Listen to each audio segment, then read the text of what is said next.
Welcome to Lead with Clarity. This is a space for leaders who want to grow without losing themselves in the process.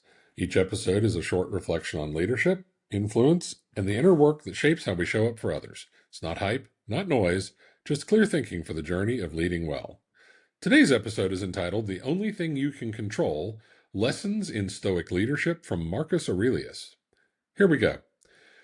Think about the last time something went sideways at work. A deal fell through, a board meeting didn't land the way you planned, a team member made a decision that cost you time, money, or trust. What was your first instinct? For most leaders, it's to fix the outside, manage the fallout, control the narrative, get the situation back under control. And that instinct is understandable, but it's often a trap. Marcus Aurelius said it plainly, and he said it nearly 2,000 years ago when he said, "You have power over your mind, not outside events. Realize this, and you will find strength." He was not a philosopher sitting in a quiet study. He was an emperor. He was managing an empire during a plague, military campaigns on multiple fronts, and constant political tension. He wrote those words to himself in a journal as a reminder, because even with all the power in the world, he knew the only thing he could truly govern was his own mind. Let's sit with that for a minute.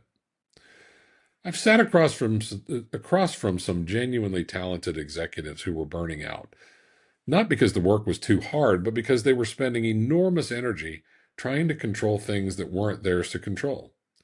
Market conditions, competitor moves, how their board perceived them after a bad quarter, their team's morale after a layoff that they didn't choose. None of those things are fully controllable, and the attempt to control them drains the very clarity and steadiness that makes a leader effective. What I've seen in the leaders who endure, who actually get better under pressure, is this.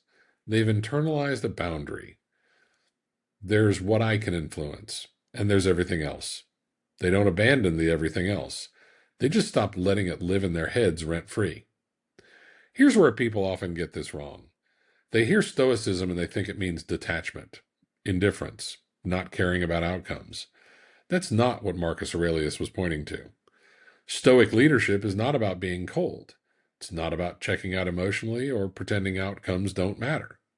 Leaders who are genuinely composed still feel the weight of decisions, and they still care deeply about results. The difference is they don't let the uncontrollable become the unmanageable. They don't let external volatility become internal chaos.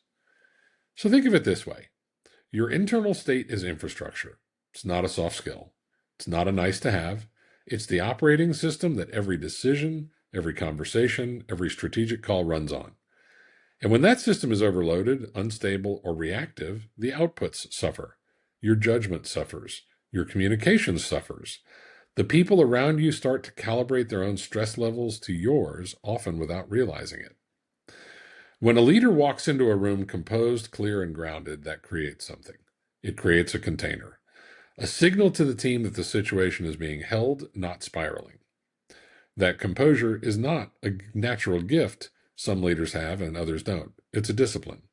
It's something you build intentionally. So here's the question I want to leave you with.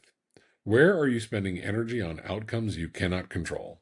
Not where you're putting effort. Effort is good.